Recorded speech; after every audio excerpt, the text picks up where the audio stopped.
पाशुपत व्रत क्या है भोलेनाथ? सुनो, 12 वर्ष के लिए ब्रह्मचर्य पालन का संकल्प ले लो, गृहस्थ धर्म में रहते हो, और भगवान शंकर की उपासना करो, और 12 वर्ष कोई गलत काम तुमसे न हो, तो 12 वर्ष की उपासना में ही तुम्हारे जितने भी बंधन है वो बोलो अब कट। और 12 न निभ सके तो बोले 9 साल का कर लो, और ढील दे दो थोड़ा बाबा, बोले 6 साल के ले लो, और कम, बोले अब और कम कितना करें, इतना तो कर दिया, दुगना रेट बता के आधे में भी दे दे तब भी तो कोई बात नहीं है ना, 12 की जगह। बोले आप तो भोलेनाथ हो, और कुछ। बोले जब चलो 3 वर्ष भी अगर व्यक्ति ब्रह्मचर्य का पालन कर ले कड़ाई से, और उपासना कर ले शंकर की, और 3 वर्ष इंद्रियों को गलत रास्ते में नहीं जाने दे, भगवान शंकर कहते हैं मेरे आशीर्वाद से वो सदा सदा के लिए पशुत्व भाव से मुक्त होकर के दिव्य धाम चला जाएगा। अब बोलो इससे और सस्ता सौदा क्या है भाई? 3 वर्ष। 3 वर्ष भी जिसने पूर्ण ब्रह्मचर्य पालन का संकल्प लेकर भगवान शंकर की आराधना कर ली, इंद्रियों को गलत रास्ते से रोक लिया, वो व्यक्ति पशु भाव से सदा के लिए मुक्त होगा, वो ज्योति ज्योति में लीन होगा या अपने इष्ट देवताओं को प्राप्त कर ले। जैनियों में अभी भी चलता है ऐसा, आकड़ी होती है उन लोगों के, वो लोग संकल्प ले लेते हैं अब 6 महीने तक हम दोनों भाई बहन बन के रहेंगे, 3 महीने तक रहेंगे, या 1 साल तक पति पत्नी दोनों आपस में ऐसा कंप्रोमाइज उनका हो जाता है। अब फिर वो अपने भजन करते हैं और संयम से रहा कर। सनातनी बोले सनातनी तो बस बेचारा ठीक ही है, ये तो सारे नियम तोड़ चुका है। दूसरे लोग सफल हो रहे हैं, हम असफल हो रहे हैं, भजन ज्यादा यहाँ होता है, सफलता उनको मिल रही है। बोले यहाँ फॉर्मेलिटी के रूप में हो रहा है, वो लोग वास्तविक रूप में कर रहे हो। माला पकड़ लेना भजन नहीं है, मंदिर जाके मत्था टेक लेना ही भजन नहीं है बाबा। जब तक तुम्हारे जीवन में संयम का उदय नहीं होगा, जब तक श्रद्धा और विश्वास, रामायण में तुलसीदास जी ने भगवान शंकर के लिए लिख दिया, भवानी शंकरौ वंदे श्रद्धा विश्वास रूपिणो। ये तो श्रद्धा और विश्वास के मूर्त रूप है, मूर्त रूप है, इनकी वंदना करो। बोले श्रद्धा विश्वास ना हो तो लाख जन्म भजन कर लो, हृदय में बैठा ईश्वर नहीं मिले। और श्रद्धा और विश्वास जाग जाए तो तुम्हारे अंदर ही शंकर बाबा प्रकट हो जाएंगे, कृष्ण जी प्रकट हो जाए, मां प्रकट हो जाए, राम जी प्रकट हो जाए।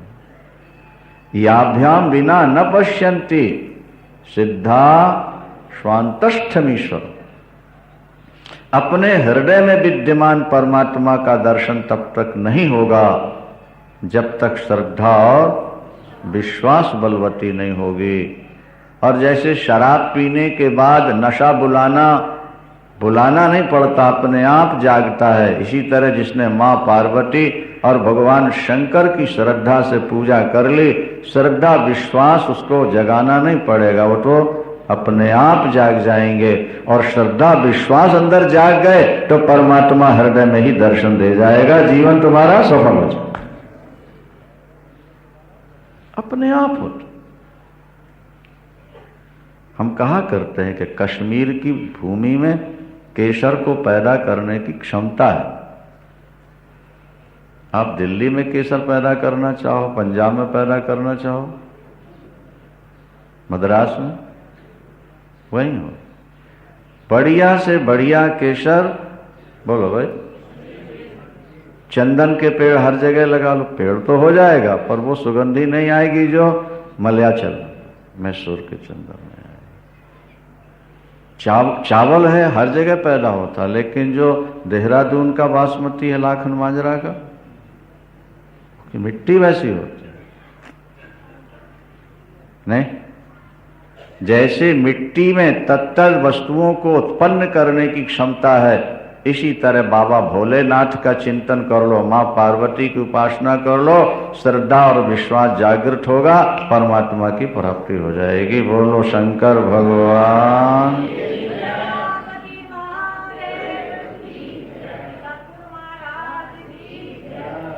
तो पाशुपत व्रत गृहस्थ जीवन में अवश्य करना चाहिए। एक बार जिंदगी में क्या खाली ब्रह्मचर्य ही नहीं, फिर सभी इंद्रियों को 3 साल के लिए गलत काम से रोक। 3 साल क्या समय लगता, बातों बातों में निकल जाता है। समय जात नहीं लागे बारा, समय जात सौंदर्य सिखवन सुनहु हमारा, सौंदर्य सिखवन। समय जात नहीं लागे बारा। देखो भोगों से तृप्ति हुई नहीं, इंद्रियां जवाब दे गई। अभी अभी गलियों में खेलते, जब मुड़ के देखते तो लगता गलियों में खेलते थे, स्कूल में पढ़ते थे, अभी अभी शादी हुई थी और अब बूढ़े हो गए। देखते देखते जिंदगी चली जाती, पता नहीं लगता। भोगा न भुगता स्वयमेव भुगता। भोग नहीं भोग पाए और स्वयं भोगों के द्वारा हम भोगे गए कि भोगने लायक नहीं रह गए। नहीं आई बात समझ में? खूब रसगुल्ले खाए तुमने, खूब जलेबियां खाई कलाकंद। रसगुल्ले कलाकंद जलेबियां तो हलवाइयों की कढ़ाई में रोज नए नए बनते जाएंगे। वो खत्म हो गए क्या? बोलो। लेकिन उनको खाने वाले बोलो शंकर भगवान। भोग खत्म नहीं होते, भोगने वाले भोगा न भुक्ता स्वयमेव भुक्ता, कालो न याता स्वयं। बस महाराज थोड़े दिन और हैं, घर की सारी झंझटों से मुक्ति, बढ़िया समय आने वाला है। भजन करेंगे खूब, गंगा किनारे बैठकर मौज लेंगे। शास्त्र कहते हैं कालो न याता। हाँ बोले थोड़ा गड़बड़ समय है, ये चला जाए फिर तो मौजे ही मौजे, भजन ही करना है। बोले वो तो गया नहीं, कहने वाले के जाने का टाइम आ गया। बोलो शंकर भगवान। कालो न याता स्वयमेव याता। घर की समस्याओं वाला समय तो नहीं गया, बनी है समस्या, लेकिन समस्याओं से जूझने वाला राम नाम सत्य है जा रहा, 4 के कांधे पर चढ़ करके बेचारा। और लेके क्या जा रहा? कुछ लेके आया था वो भी गंवा के जा रहा। बच्चा पैदा होता है तो मुट्ठी बंधी रहती, देख लेना, खोलो तो बांधता है, और मरे हुए व्यक्ति की मुट्ठी बांधो खोलता है। मरे की मुट्ठी नहीं बनती और पैदा हुए छोटे बच्चे की मुट्ठी नहीं खुलती। मुट्ठी कब बनती है? बोले जब हाथ में कुछ होता है तो बंधी रहती है, और जब हाथ खाली हो तो फिर ये देख लो, पूंजी लेके आए थे और खाली जा रहे। भजन बिना बाबरे तूने हीरा जन्म गंवायो। अरे भजन बिना बाबरे तूने कभी ना आयो संत शरण में, और कभी न हरि गुण गायो। बाबरे तूने हीरा जन्म गंवायो।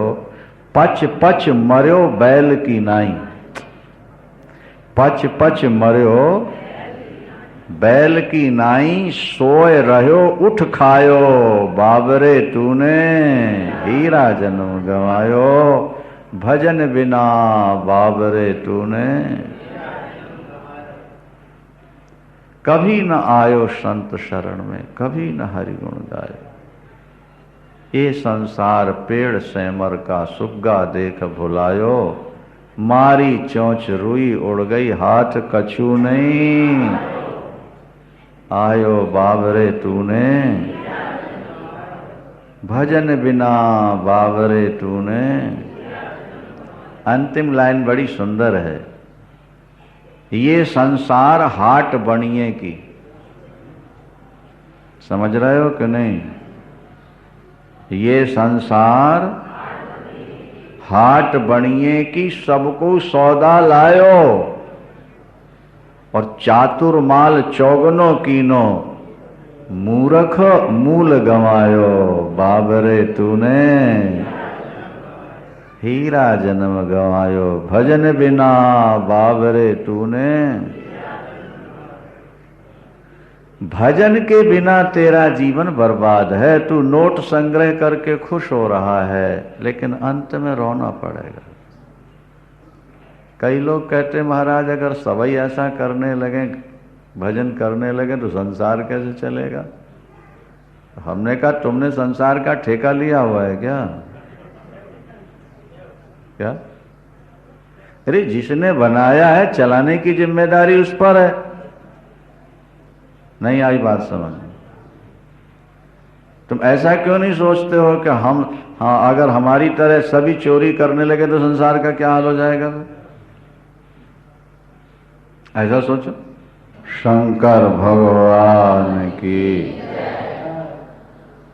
पशुत्व से विमुक्ति के लिए, पशु भाव से विमुक्ति के लिए अगर 3 वर्ष भी तप कर लिया जाए, संयम से रहा जाए, तो भोलेनाथ की कृपा से व्यक्ति पशुत्व भाव से, बोलो, मुक्त होगा।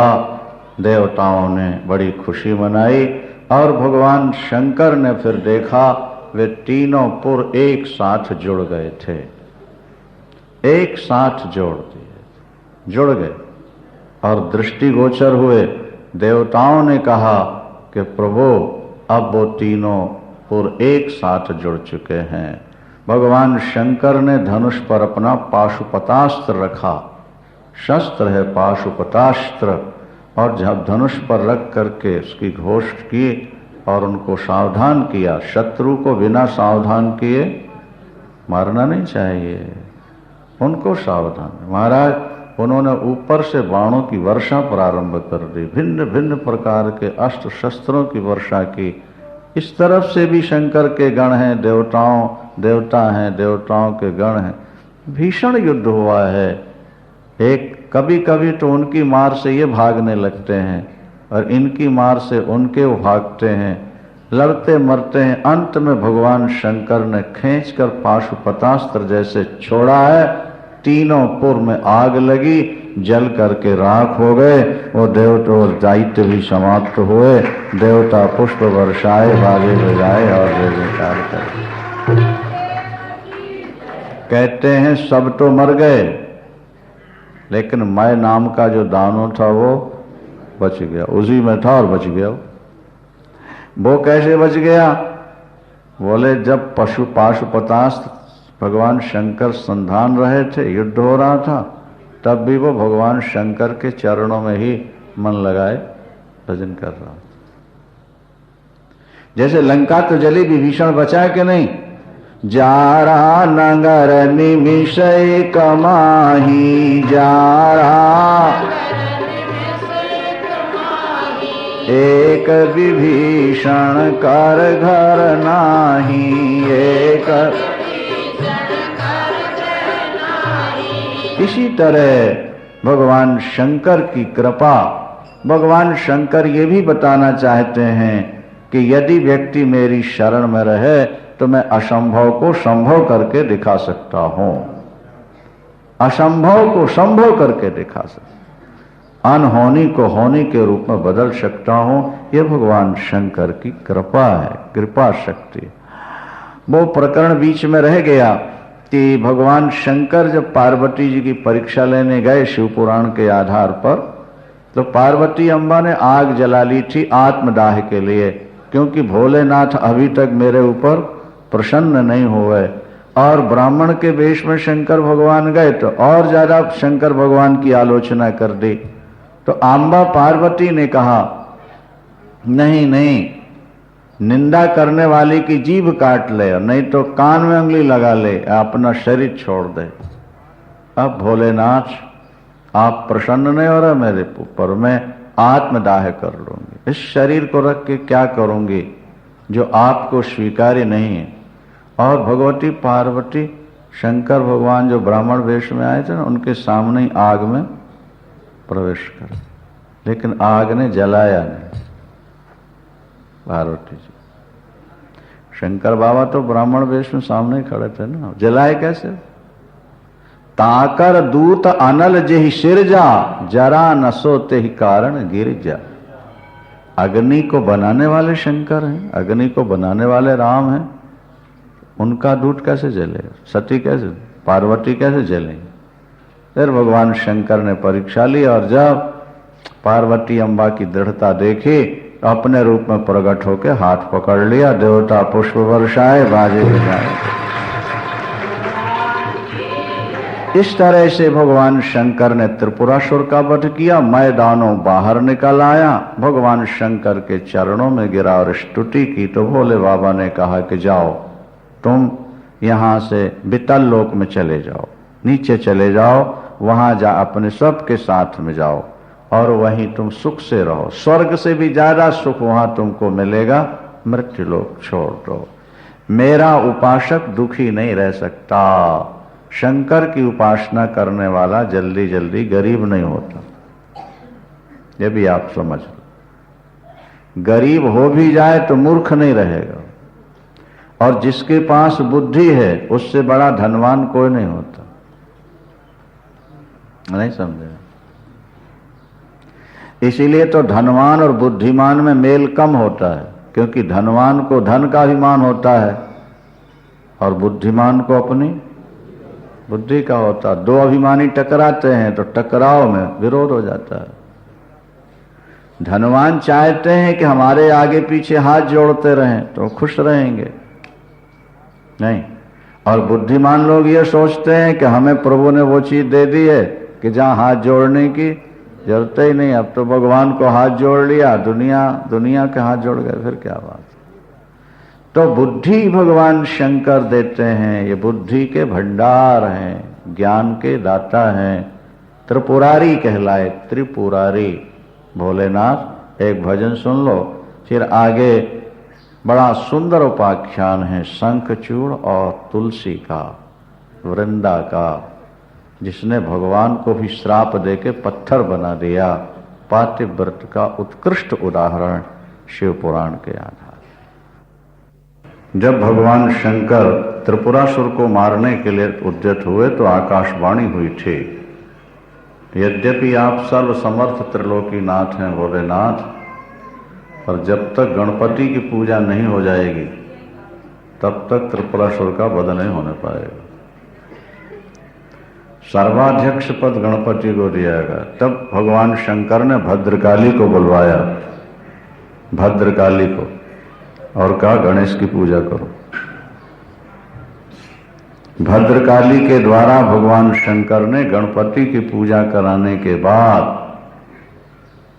पाशुपतास्त्र पर अपना बाण रख करके जब चलाया था, तब त्रिपुरासुर समाप्त हुआ। कहने का अभिप्राय यही कि सभी देवता गणपति की पूजा करते हैं। किसी भी मंगल कार्य में सबसे पहले गणपति की पूजा होनी चाहिए। बोलो शंकर भगवान। गणपति सर्वोत्कृष्ट देवता हैं, वे मंगल करता हैं, वे विघ्न हरता हैं। दंभ ने कठिन तप किया है पुत्र प्राप्ति के लिए, हजारों वर्षों तक उसकी कठिन तपस्या चली, कठिन तप चला है उसका। ब्रह्मा जी प्रसन्न हुए, वर मांगो। दंभ ने कहा कि प्रभु मुझे पुत्र चाहिए, पुत्र।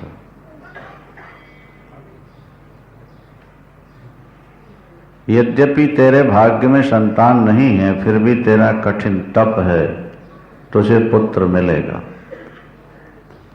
गोलोक धाम में रहने वाला सखा भगवान कृष्ण का, जिसका नाम श्री दामा, उसको श्राप मिला है, वो तुम्हारा पुत्र शंखचूड़ बनकर के प्रकट होगा। राधा रानी के श्राप से उसे मृत्युलोक आना पड़ा है, वो शंखचूड़ के रूप में तुम्हारा पुत्र बनेगा। और गोलोक धाम में रहने वाली तुलसी वृंदा, वो भी श्रापित होकर तुलसी के रूप में राजा धर्मध्वज के यहां प्रकट हो। दोनों का विवाह होगा। तुलसी महान पतिव्रता है, महान पतिव्रता है। कल पातिव्रत पर विशेष चर्चा हुई थी कि यदि नारी का पातिव्रत सुरक्षित हो तो सहसा यम के दूत या यमराज पतिव्रता के पति को उठाकर ले नहीं जा सकते। सत्यवान और सावित्री उसमें उदाहरण है। लेके चले और सावित्री वापस लाती। पतिव्रता नारी की मांग का सिंदूर पहुंचने में यमराज भी समर्थ नहीं है, विष्णु समर्थ नहीं। अभी आप सुनो, शंखचूड़ कुछ समय के बाद दंभ की पत्नी गर्भवती हुई और उसने 10वें महीने में पुत्र को जन्म दिया। ब्रह्मा जी ने उसका नाम शंखचूड़ रखा था, शंखचूड़। यह बचपन से ही भगवान कृष्ण के प्रति आकर्षित था, क्योंकि आखिर था तो गोप ना। व्यक्ति पूर्व जन्म में जो कुछ करके आता है, वर्तमान समय में उसी के प्रति आकर्षण होता है। शंखचूड़ चूंकि श्री दामा नाम का गोप है, भगवान कृष्ण के गोलोक धाम का, राधा जी के श्राप से शंखचूड़ बना। महाराज उसने पैदा होते ही भगवान कृष्ण के प्रति अपना आकर्षण जना दिया। जब थोड़ा बड़ा हुआ तो जैगी सभ्य नाम के गुरु से उसने दीक्षा ली और दीक्षा लेकर के तप करने लगा। शंखचूड़ ने भी कठिनतम तप किया है, कठिन तप किया। और जब देवता ब्रह्मा जी के पास गए तो घबराए हुए, तो ब्रह्मा जी ने कहा ठीक है, हम वरदान देंगे। वरदान देने गए तो भगवान ब्रह्मदेव से उसने यही वर मांगा, मेरी मृत्यु न हो। तो उन्होंने कहा कि यह तो संभव नहीं है, मृत्यु तो निश्चित है, होनी है, उसका कोई निमित्त होना चाहिए। ज्यादा अच्छा है कि तुम श्रीमन नारायण की उपासना कर लो। उसने नारायण जी की उपासना की, कठिनतम उपासना की। और उपासना करने के बाद नारायण जी से, भगवान कृष्ण से उसने एक कवच प्राप्त किया था। भगवान ने उसे वचन दे दिया, ये कवच जब तक तेरे पास रहेगा तेरी मृत्यु नहीं होगी। जब तक तेरी पत्नी का पातिव्रत भंग नहीं होगा तब तक तेरी मृत्यु नहीं होगी।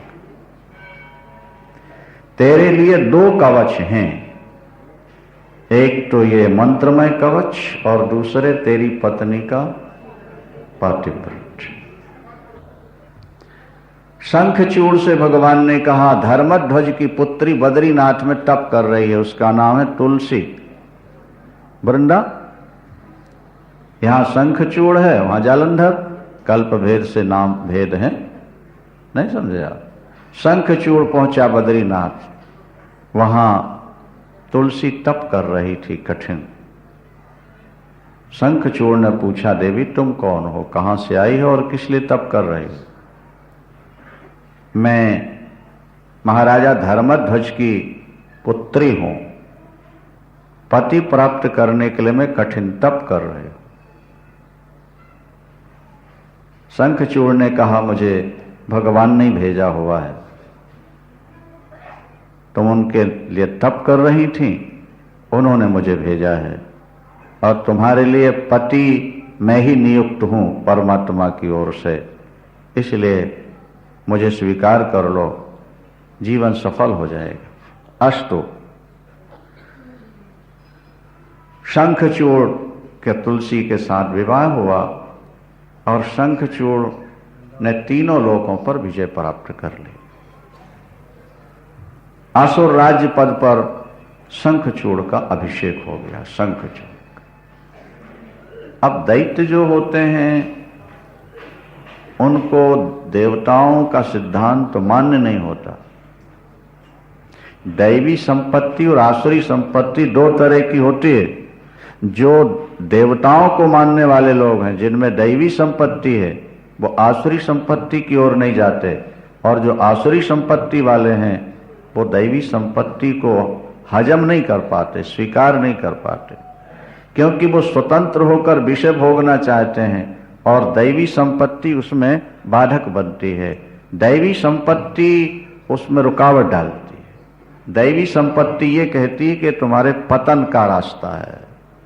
रहीम एक मुसलमान बड़े कवि हुए, उनका एक दोहा है, कहो रहीम कैसे पटे, कहो रहीम कैसे पटे केर बेर को संग, बेडोले रस आपने और उनके फाटे अंग। एक ही जगह केले का और बेर का पेड़ लगा दो, हवा चलेगी तो जब बेर की डाल हिलेगी तो क्या होगा, केले के अंग फट जाएंगे, क्यों, उसमें कांटे हैं ना। कहू रहीम कैसे पटे केर बेर को संग, बेडोले रस आपने और इनके फाटे अंग। तो दैवी संपत्ति वाले तो केले की तरह हैं बाबा, और आसुरी संपत्ति वाले तो बेर के कांटे हैं, ये तो इनको सताई करते हैं। शंखचूड़ यद्यपि गो श्री दामा गोप है, भगवान कृष्ण का भक्त है, वो कवच जो मिल गया ना उसको, कहते हैं सांप को दूध पिला दो तो जहर बढ़ेगा। पाया पानम भुजंगानाम केवलम विषवर्धन। नालायक बेटे को ज्यादा कमा के रखना, उसको और नालायक बनाना, वो और ज्यादा पिएगा, और ज्यादा गलत काम करे। शंखचूड़ ने इस आधार पर तीनों लोकों पर विजय प्राप्त कर लिया। अत्याचारी भी है, दुराचारी भी है, दूसरी नारियों से नाता भी जोड़ लेता है, गलत काम भी करता है, पर वृंदा का पातिव्रत्य इतना विलक्षण था महाराज, इतना विलक्षण था कि वो अपने धर्म से टस से मस नहीं। वो भगवान को भी नहीं जानती मानती, तो केवल पति को ही परमात्मा मानती। अभी देखो आप विष्णु को कैसा श्राप देती है। जिस विष्णु को पाने के लिए लोग, जिन भगवान नारायण को पाने के लिए लोग जन्म जन्मांतर तप करते हैं, तुलसी उन्हीं विष्णु को श्राप देती है। श्राप, पत्थर हो जाओ तुम, पत्थर। गौतम ने अहिल्या पत्नी को श्राप दिया ना, तो पत्थर हो जा, तो तुलसी ने भगवान विष्णु को श्राप दिया तो पत्थर हो जाए। कैसे, ध्यान से सुनो। उसका पातिव्रत अखंड था, उसके मन में जागृत स्वप्न कभी भी परपुरुष नहीं आया। जागृत में या स्वप्न में भी परपुरुष का प्रवेश नहीं हुआ। सुना करो, ऐसी कथाएं सुननी चाहिए। एक दिल के टुकड़े हजार हुए, कोई यहां गिरा कोई वहां गिरा, ये तो सुनते ही रहते हो हमेशा तुम लोग, नहीं समझे? ये सुना करो, ये तुम्हारे कल्याण का रास्ता है, ये तुम्हारी भारतीय संस्कृति का स्वरूप है। वो तो पाश्चात्य सभ्यता की नकल है, वो तो तुम्हें जहर पिलाने वाला मार्ग, दुख के समुद्र में ढकेलने वाला मार्ग है। नहीं समझ में आई? समाज को जितना जहरीला इन पिक्चरों ने बनाया है, शायद और कोई बना पाता।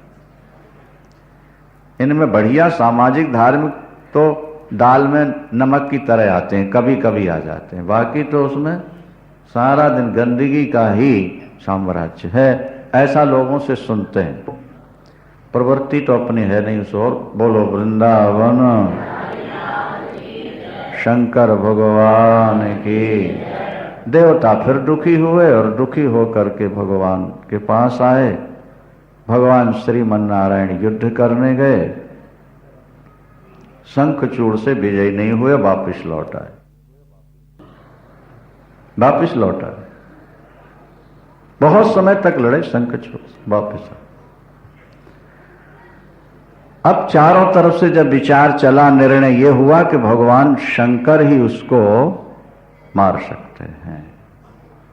शंखचूड़ ने एक बार तो पार्वती अम्बा को जब देखा, भगवान शंकर युद्ध में आए और पार्वती अम्बा बड़ी सुंदरी थी, तो यहां भगवान शंकर तो युद्ध में लग गए और वहां वो शंकर बन के अम्बा जी के पास पहुंचे। शंकर बन के कौन? लेकिन जैसे ही दूर से उसने देखा अम्बा जी को, इतना विलक्षण सौंदर्य कि वो वहीं खड़ा रह गया, जड़ जैसा हो गया, उसका शरीर शून्य हो गया। पहले तो अम्बा जी ने सोचा भोलेनाथ आ रहे हैं युद्ध से वापस, पर जब वो जड़ हो गया वहीं, तो विचार किया कि ये खड़े क्यों हो गए। देखा एकदम 1 मिनट में ध्यान आ गया, अरे ये तो राक्षस। वहां से भाग के गई, भगवान नारायण को बुलाया और कहा, देखा वो तुम्हारा भगत जिसको आपने वरदान दे रखा है, मेरे ऊपर भी दृष्टि डाल रहा, लेकिन मां वो मर ही नहीं सकता जब तक उसकी पत्नी का पातिव्रत भंग नहीं होता। प्राचीन काल में जो शक्तिशाली राजे महाराजे हुए, दैत्य भी हुए, उन्होंने भी ब्राह्मण को सम्मान दिया है। भजनानंदी तपस्वी ब्राह्मण भगवान का स्वरूप ही माना शास्त्रों में। कवच अभेद्य विप्रपद पूजा, यही सम विजय उपाय ना तुझ। शंखचूड़ बड़ा अत्याचारी दुराचारी है महाराज, सारे संसार को सता रखा, लेकिन ब्राह्मण के प्रति निष्ठा थी। भगवान विष्णु ने कहा कि मैं उसके मारने का उपाय करता हूं। ब्राह्मण बन के पहुंचे, ब्राह्मण बन के पहुंचे,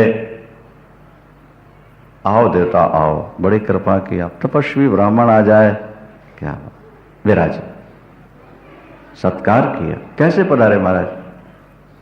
कुछ मांगने आया था राजन, सुना है ब्राह्मणों को आप कभी ना नहीं करते। हाँ हाँ मांगिए, जो मांगेंगे आप। मैं जो मांगूंगा आप दे दोगे? बोले आप पहले मांगिए तो। बोले नहीं, तब मांगूंगा आपकी, जो मांगोगे।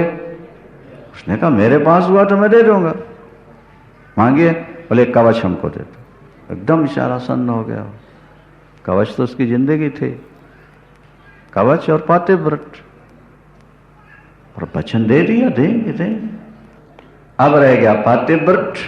वृंदा रात दिन अपने पति के ही चिंतन में, उनकी ही सेवा में, उनकी सुख सुविधा में मग्न रहे। हर्ष। भगवान विष्णु ने सोचा जलंधर भगवान शंकर से युद्ध करने गया है, भीषण युद्ध हो रहा है और वो देव सेना को तहस नहस कर रहा है, भगवान शंकर भी नहीं मार पा रहे, मैं भी नहीं मार सका, अब उसका पातिव्रत भंग करना चाहिए। तब महाराज भगवान श्रीमन नारायण शंखचूड़ का रूप बनाकर अब वृंदा के पास पहुंच गए। वृंदा ने जैसे देखा उठ के दौड़ी और शंखचूड़ रूपधारी नारायण बोले, देवी विजय श्री प्राप्त हो गई, लौट के आ रहा।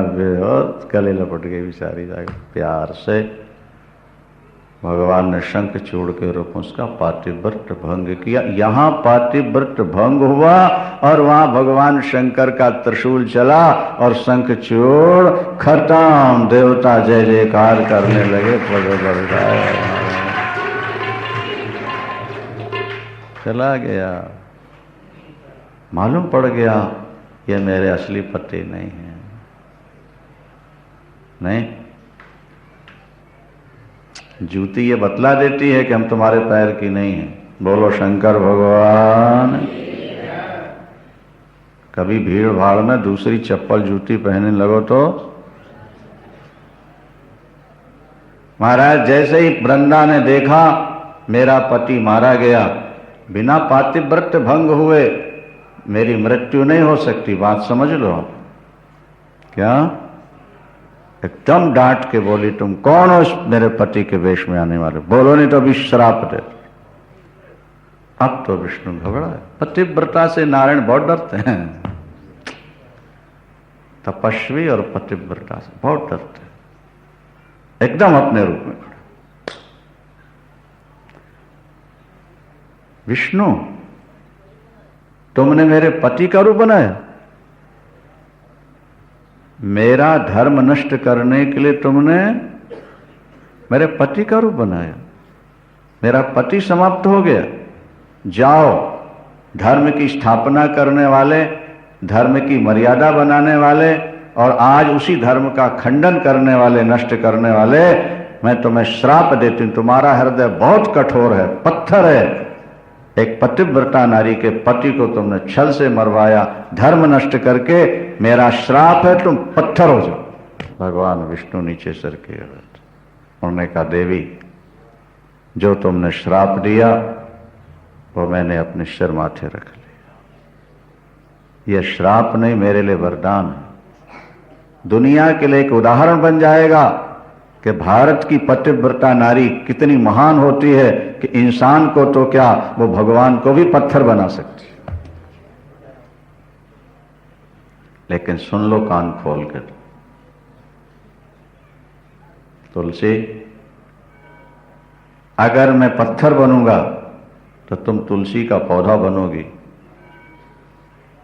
तुम्हारा शरीर जो छूटेगा वो गंडकी नदी बनकर के बहेगा और मैं पत्थर शालिग्राम गंडकी के अंदर ही रहूंगा। एक रूप से नहीं, लाखों करोड़ रूप से तुम्हारे जल के अंदर मैं निवास करूंगा। पतिव्रता के शरीर से बनी नदी का जल मेरे शरीर से सदा छूटा रहेगा। और जब गंडकी से बाहर भक्तों के द्वारा लाया जाऊंगा तो तुम्हारी पत्ती से ही मेरी पूजा हो। इसलिए शास्त्र कहते हैं कि जब शालिग्राम को नहलाओ नहीं घर में, तो कोशिश करो कि तुलसी साथ लगी रहे और नहला दो, और वो तुलसी अलग करते ही तत्काल दूसरी तुलसी रख दो ना। और तुम्हारा पति अगर भगवान शंकर के द्वारा मारा गया, वो अत्याचारी था, वो दुराचारी था, तुलसी ने कहा वो जैसा था वो मेरा भगवान था, मेरा पति था, मेरा धन। ठीक है, तुम तुलसी बनो और तुम्हारा पति शंख बनेगा। तुम्हारे पति की हड्डियों से शंख बनेगा और तुम्हारे पति की हड्डियों से मेरा अभिषेक होगा। ये तीन एक साथ रहना चाहिए हमेशा, शालिग्राम, तुलसी, शंख। ये त्रिवेणी है, त्रिवेणी। शंकर, रुद्राक्ष और भस्मी, ये त्रिवेणी है, त्रिवेणी। शालिग्राम, तुलसी और शंख, ये तुम्हारे घर में त्रिवेणी है, त्रिवेणी। तुम्हारे पति की हड्डियां पूजेंगी, उससे अभिषेक होगा देवताओं का और तुम्हारे द्वारा मेरा पूजन होगा। मैं पत्थर बनकर भी तुम्हें प्राप्त करूंगा, तुमको पाकर ही मैं प्रसन्न होऊंगा।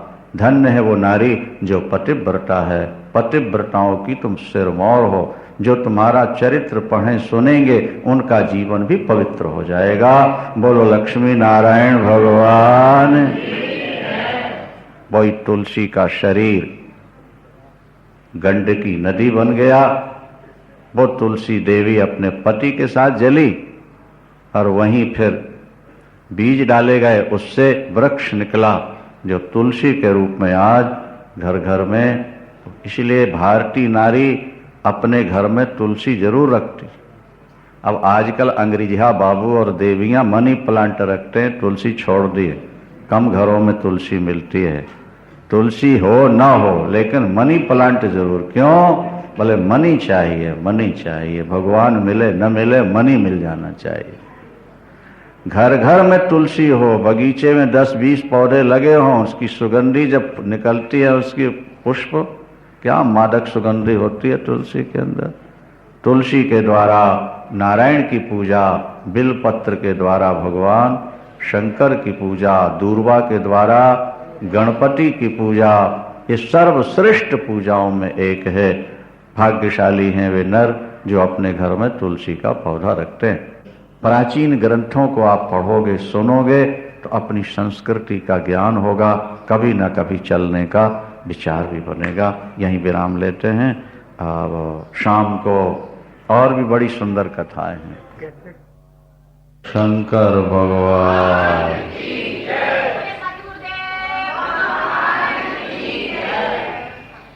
आप लोगों ने तुलसी शंखचूड़ का निर्मल उपाख्यान श्रवण किया। तुलसी आज घर घर पूज रही है। वैष्णवों के घर तुलसी का होना अनिवार्य है।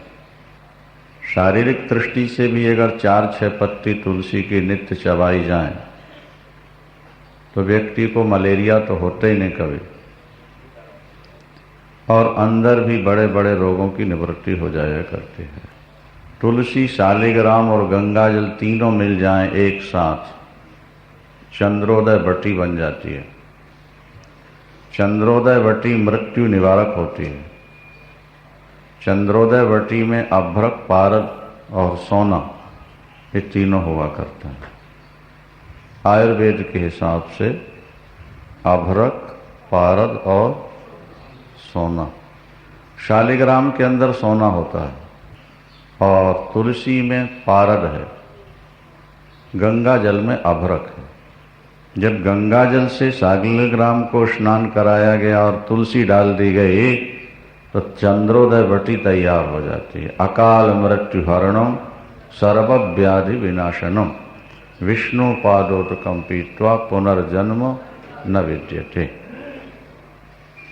इसलिए लोग प्रातःकाल चरणामृत पिया करते थे। आजकल बैटरी पीते हैं ना, क्योंकि शिक्षा दीक्षा बदल गई। प्रातःकाल लोग स्नान संध्या करके सबसे पहले ठाकुर का चरणामृत पान करते, उसके बाद कुछ खाया पिया करते थे। जैसे भोलेनाथ ने रा कहकर समुद्र से उत्पन्न गरल को, जहर को पिया और माँ कह करके ऊपर से दबाव दिया। पेटी के 2 पल्लों के बीच में कोई वस्तु रख के जैसे बंद कर दी जाए, इसी तरह भोलेनाथ ने रा और माँ के बीच में जहर को रख दिया था। तो जो व्यक्ति चरणामृत पी करके भोजन करता है, उसका भोजन जहरीला हो तब भी वो अमृत जैसा हो जाता है। ऊपर से प्रभु का नाम हो, पहले चरणामृत हो, बस जीव का कल्याण हो जाता है। अष्टो, इसके बाद में एक अंधकासुर नाम का राक्षस हुआ है, बड़ा भयानक। वो भगवान शंकर से ही उत्पन्न हुआ और अंततो गत्वा भगवान शंकर का गण बनता है। लेकिन बीच में उसने बहुत ज़्यादा उपद्रव किए, कठिन तप करके। कथा इस प्रकार है, आप ध्यान से सुनेंगे। एक बार भगवान शंकर बैठे थे, पार्वती अम्बा के मन में थोड़ा मजाक सूझा। अंधेले में भोलेनाथ बैठे हैं, पीछे से अम्बा जी आई और भोलेनाथ की आंखें से दबा। पति पत्नी का प्यार तो कभी न कभी थोड़ा हंसी मजाक तो हो ही जाता ना।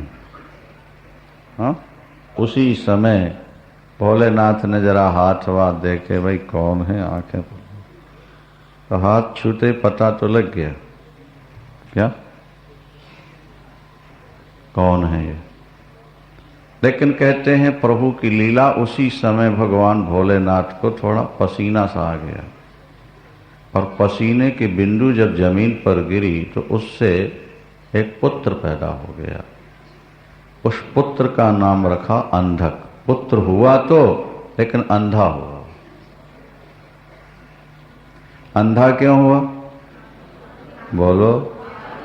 हाँ, फोटो जैसे उतारते समय जैसी आंखें रहेंगी वैसी तो आएंगी ना। धृतराष्ट्र भी इसलिए अंधे हुए थे कि जब वो उनकी मां निकली तो वेद व्यास जी को देख के उन्होंने आंखें बंद कर ली। अष्टु, अंधकासुर पैदा हुआ। शंकर भगवान की। कौन पैदा हुआ? अंधा था, अंधा। यहां हिरण्याक्ष के संतान नहीं थी। हिरण्यकश्यपु हिरण्याक्ष 2 भाई है ना। हिरण्याक्ष के संतान नहीं थी। उसने भगवान शंकर की कठिन तपस्या की, कठिन तप की। हजारों वर्षों पुत्र मिले। भगवान शंकर आ गए, बेटा वर मांगो। बोले हमको पुत्र चाहिए। हमको पुत्र तो था नहीं भाग्य में। तो भगवान ने कहा कि वो जो मेरा पुत्र है, कौन? अंधक, वो तुम्हारा पुत्र है, लो तुम्हें दे देता। भगवान शंकर ने वो अंधकासुर किसको दे दिया? हिरण्याक्ष। हिरण्याक्ष ने भी कठिन तप किया, उसने भी वरदान पा लिया था। महाराज त्रिलोकी पर विजय पाके पृथ्वी को पाताल में ले गया। अंत तो गत्वा बराह भगवान का रूप धारण करके प्रभु नीचे गए, हिरण्याक्ष को मारा, पृथ्वी को ला करके स्थापित किया। देवता पुष्प वर्षाए, बाजे बजाए और जय जयकार करें। बड़ी सुंदर चर्चा है, ध्यान से सुने, शायद पहली बार सुन रहे होंगे आप लोग। अंधकासुर हिरण्याक्ष का दत्तक पुत्र हुआ ना। हाँ, वो साथियों के साथ खेल रहा था। जब खेल रहा था तो साथियों ने मजाक में कह दिया, अरे अंधा कहीं का, आंखें तो है नहीं, राजा बनेगा। राजा बन गया, राज्य करूंगा। जिसे कोई दिखाई नहीं देता वो राज्य क्या करेगा? पिता का उत्तराधिकारी बनना है, राज्य लेना है तो फिर पहले नेत्र प्राप्त कर किसी उपाय से। बस सुनते ही अंधकासुर के मन में प्रेरणा हुई। ये शब्द क्या है? ये ठोकर है। दिल को ठोकर लगती है, मन को ठोकर लगती है। अमुक ने ऐसा किया, ये सिद्धि पाई, ऐसे भगवत दर्शन हुए, हमारी जिंदगी यूं चलेगी। सुनोगे तभी तो प्रेरणा मिलेगी, नहीं समझ में? इसीलिए सुनते रहो। अजी हम तो भजन करते हैं घर में बैठ के, लेकिन भजन का भाव भी तब बनेगा जब कथा सुनने की आदत डाले। बिनु सत्संग न हरि कथा, तेहि बिन मोह ना भाग। मोह गए बिनु राम पद, होय न दृढ़। जैसे अंधक को बच्चों ने, अरे नारद जी ने, धृतराष्ट्र अंधे थे ना, महाभारत युद्ध के बाद पांडवों के यहां पल रहे थे, और वो लतेड़ा उन्होंने शब्दों के द्वारा। धिक्कार है ऐसे जीवन को। अंधे और वृद्ध सारे पुत्र समाप्त हो गए, जिनको जिंदगी भर मरवाने का प्रयास किया, आज उनकी रोटियों पर पल रहे हो। भीम तुम्हें कुत्ते की तरह रोटियां देता, फिर भी तुम जीवित रहने की आशा रखते हो। छोड़ो शरीर का मोह, ये तो मिट्टी का ढेला है। चिंतन में डूब जाओ परमात्मा। विदुर ने जो ऐसा फटकारा, अंदर की आंखें खुल गई एकदम। विदुर, विदुर तुम मेरे गुरु हो, तुम मेरे मार्गदर्शक हो, तुमने मेरी आंखें खोल दी। अब मुझे हस्तिनापुर से निकाल के कहीं बैठाल दो भजन में। चलो हरिद्वार। कैसे जाऊं, मेरे तो नेत्र नहीं। तुम तैयार तो हो, तुम्हारी सोटी पकड़ने वाला तो मैं खड़ा हूं। विदुर ने कह दिया, सावधान, किसी को। ये भागवत में लिख। 12 बजे रात को विदुर जी आए और धृतराष्ट्र तैयार। अपनी पत्नी, अपने मंत्री संजय को, जिनसे गीता महाभारत सुनी ना, उनको भी। मंत्री तो उनकी आंखें थी महाराज, उसको नहीं बता। अब विदुर जी आए और पकड़ाई सोटी हाथ, और 12 बजे रात को भागवत में। लेकिन गांधारी बड़ी सजग थी, बड़ी सजग पतिव्रता थी। वो समझ गई कि आज विदुर के शब्दों की ठोकर से पतिदेव तिल मिला उठे हैं, इसलिए ऐसा न हो कि अंत में साथ छूट जाए। बस जैसे ही उठ के चले, विदुर पकड़े हाथ और पीछे से पल्ला पकड़ लिया। उसने कहा मैं भी साथ चलूंगे। विदुर एक आंख वाले और 2 बिना आंख वाले साथ जा रहे हैं। धृतराष्ट्र ने विदुर का हाथ पकड़ रखा है और गांधारी ने धृतराष्ट्र को। ये सब सरोवर हरिद्वार, वहीं तो अपनी कथा होने वाली ना अभी। सब सरोवर, और जाके घास की कुटिया बना दी विदुर ने। बैठ जाओ, बस संकल्प ले लिया गंगा जल लेके। जितने दिन जीऊंगा केवल गंगा जल ही पी करके जीऊंगा, और कोई चीज खाऊंगा नहीं। गंगा स्नान करूंगा, गंगा जल पी के। 5 दिन में मुक्ति हो गई। किसकी? धृतराष्ट्र। 5 दिन बैठ। अभक्ष उपशांतात्मा, केवल जल पी। अभक्ष। संतों के शब्दों में बड़ी शक्ति होती है महाराज, इसलिए संतों के शब्द सुनने के लिए खर्च करना पड़े तो करो, दौड़ो। अभी ये बोरा जी आते हैं 20 किलोमीटर से, सुबह आते हैं, कथा सुन के वापस जाते हैं, शाम को आके फिर जाते हैं। 80 किलोमीटर में कितना पेट्रोल जला, कितना खर्च हुआ, ये तुम्हारे चौधरी गणपत राय जी इनके पता। सुबह आना, ये तो शाम को जाते हैं, वो तो अप डाउन करते हैं दोनों टाइम। अब खाली 100 रुपया तो पेट्रोल में चला गया। बोलो वृंदावन शंकर भगवान की। 100 रुपया रोज का पेट्रोल खर्च करके जब कथा सुनोगे तो बुद्धि कथा को पकड़ेगी कि इतना पैसा लग रहा है तो कुछ तो सुनो, समझो क्या हो रहा है। नहीं आई बात सुनो। और फ्री फंड में क्या कथा अंदर बैठेगी, बस बैठ गए हो। और यहां युधिष्ठिर को पता लगा, रो पड़े, हमसे कोई त्रुटि हो गई इसलिए चले गए, मैं जाके वापस ले आऊं। नारद ने कहा नहीं नहीं, जो भजन में जाए उसको। आजकल के बेटे बड़े स्वार्थी, जरा कुछ घर में हुआ, हेलो पापा ये हो गया, जल्दी आ जाओ। वह पापा जी जैसे ही वैसे बोरिया बिस्तर बांध के भागना शुरू कर। अरे तुम 7 दिन के आए थे? बोले महाराज फोन आ गया, जाओ हल्लो हल्लो करो, तुम्हारे लिए कथा नहीं है। बड़ा मुश्किल है, बड़ा मुश्किल। शास्त्र कहते हैं जो भजन में चला गया उसको पीछे फोन मत करो। अरे उनके बिना काम बिगड़ रहा है। अच्छा अगर वो उनका हार्ट फेल हो जाए तो काम का फिर क्या होगा? फिर तुम्हारा काम चलेगा नहीं चलेगा? बोलो। तो फिर उनका भजन काहे को खराब करते हो? जैसे तैसे अपना काम संभालो। युधिष्ठिर वहां नहीं जाना था। 5वें दिन कुटिया में आग लगेगी और वो ब्रह्म में संवृत्ति लगा के बैठ चुके हैं। उनका सारा पाप कलमा सब धुल रहा है और कुटिया में लगेगी आग और गांधारी उसी चलती कुटिया में करेगी प्रवेश। दोनों पति पत्नी राख होंगे और सीधे विमान पर बैठ के बैकुंठ जाएंगे, कोई रोक नहीं सकेगा। ये तुम्हारी बड़ी सेवा है। जा।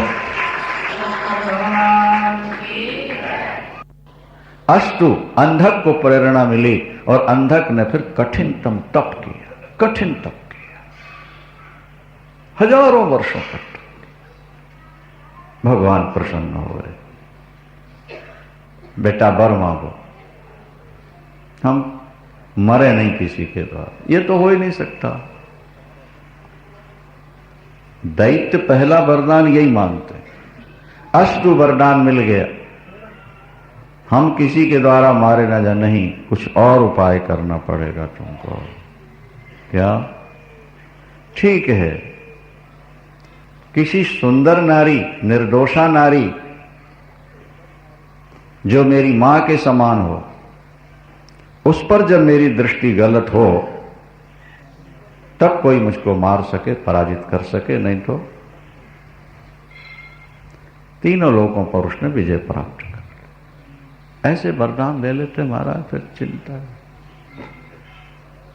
3 लोक पर विजय प्राप्त कर, सबके अधिकार छीन लिए। देवता फिर घबराए, प्रार्थना की भगवान से। भगवान ने कहा भाई अभी तो अब चलो, चलने दो। जब तक उसके जीवन में कोई कमी ना आए तब तक मारा कैसे जाएगा? उसके तप का फल तो बनना चाहिए। भगवान शंकर बोले नंदी, अब मेरी इच्छा हो रही है कि मैं एकांत में जाके थोड़े दिन समाधि में रहूं और तुम अपनी मां की सेवा करना। किनकी? पार्वती यहां गुफा में है, इनकी सुरक्षा व्यवस्था का आप लोग ध्यान रखें। विचार कर रहे थे तब तक अंधक के मंत्री आ गए। मंत्रियों ने देखा नंदी, भगवान शंकर और बैठी हुई अम्बा पार्वती। तो भोले बाबा तो वैराग्य के रूप हैं, नहीं, और अम्बा पार्वती तो त्रिपुर सुंदरी है, तो देखता वही आकर्षित हो जाए। बोलो शंकर भगवान। पार्वती अम्बा का दिव्य सौंदर्य जब मंत्रियों ने देखा बावरे हो गए और जाकर अंधक को, अच्छा अंधक ने तप करके वरदान ये भी मांग लिया था कि मेरे नेत्र मुझे प्राप्त हो जाए ताकि मैं राजा बनूं और शासन करूं, तो दे दिया था भगवान ने, ठीक है ले। अब जब जाकर मंत्रियों ने अम्बा पार्वती के दिव्य सौंदर्य का वर्णन किया, अब महाराज सुनते ही और पागल बावरा हो गया। सुंदरता सुंदरता किसको नहीं खींचती अपने को। तत्काल उसने आदेश दे दिया, जाओ और बोलो उनको जल्दी से जल्दी इसको हमें दे दो, और नहीं तो युद्ध के लिए। इसी बीच में भगवान शंकर तप करने चले गए। नंदी और उनके गण मां की सुरक्षा के लिए, सेवा के लिए पहुंचे। और जब उन्होंने कहा तो गणों ने कहा जब तक हम जीवित हैं मां का कोई स्पर्श भी नहीं कर सकता है, युद्ध के लिए तैयार हो जाओ। तैयार। महाराज अंधक को जाके सुनाया गया कि वो डरने के लिए तैयार तो नहीं, वो लड़ने के लिए तैयार ना, ठीक है आ जाओ। अब युद्ध प्रारंभ हो गया। अंधक महाराज अपनी अगणित सेना लेकर के आया और गणों के साथ। अम्बा जी तो अंदर हैं, बैठी हैं। अब मां की सुरक्षा गणों की भयानक भयानक। गणों ने पहले तो अंधक के सैनिकों को मारा पीटा, तो टुकड़े टुकड़े बिछा दिए, खून की नदी बहा दी। अंत में अंधक ने महाराज नंदीश्वर पर वो शक्ति का प्रहार किया कि नंदी तो लड़ते बेहोश हो। पहले तो लड़ते रहे काफी, अंत में बेहोश। जैसे नंदी बेहोश हुए मां को एकदम क्रोध आया। मां को एकदम क्रोध आया कि उनके शरीर के अंदर से लाखों देवियां, काली और महाकाली और भद्रकाली, अब विकराल रूप में प्रकट भगवती। और उन देवियों ने खाना शुरू किया महाराज, मारना शुरू किया।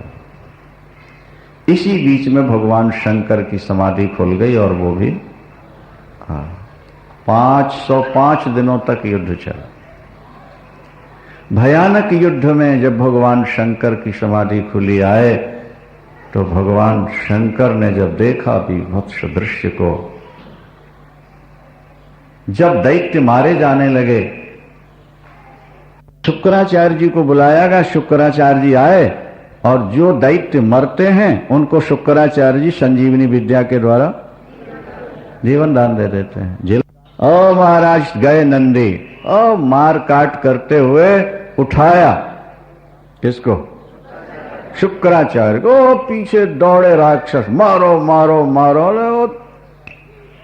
नंदी के अब पीछे दौड़ते आ रहे हैं, शस्त्र वर्षा, परवाह नहीं की नंदी ने। घायल वायल भी हो गए, लग गए, परवाह लिए। शुक्राचार्य भगवान शंकर के पास जैसे पहुंचे, शुक्राचार्य को भगवान शंकर ने देखा, मुस्कुराए, बोले तुम दैत्यों को जिला रहे थे, दैत्यों के गुरु देवता, आओ। लिया और ऐसे निकल गए महाराज जैसे रसगुल्ला आप निकल जाते हो। बोलो शंकर भगवान की। किसको? शुक्राचार्य को निगल गए शंकर भगवान, लेकिन मृत संजीवनी विद्या तो उनके अंदर थी, वो अंदर जाके समाप्त नहीं हुई।